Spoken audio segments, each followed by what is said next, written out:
Γεια σας παιδιά, σήμερα θα πάρουμε μια συνέντευξη από το Captain Jeff, το πιο σπουδαίο καπετάνιο της εποχής του. Λοιπόν, το θέμα μας είναι για το ναυτικό Jeff.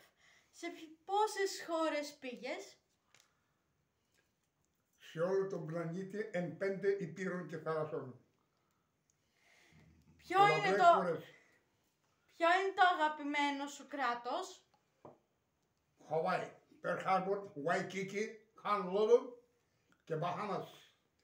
Και το αγαπημένο κράτος είναι η Αμερικανία που είπε έτσι και η Βραζιλία. Πάνω απ' όλα. Πόσες γλώσσες μιλάς? Εκτός τα ελληνικά που δεν μπορώ να συνεννοηθώ και καλά μαζί σας, με κανέναν, άλλες 4. Και ποια γλώσσα που σου αρέσει μιλάς πιο πολύ? Τα ισπανικά. Ωραία. Ευχαριστούμε Captain Jeff.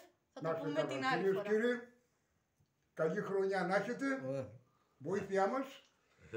Ευχαριστούμε που μας κατασυγκινήσανε να πούμε κύριε κυβερνητικοί, για να μην ρίξουν μια μούζα, μια που είναι, κατάλαβες κύριε Κούλιν, γουρλωμάτ, σπαράδες να φέρεις.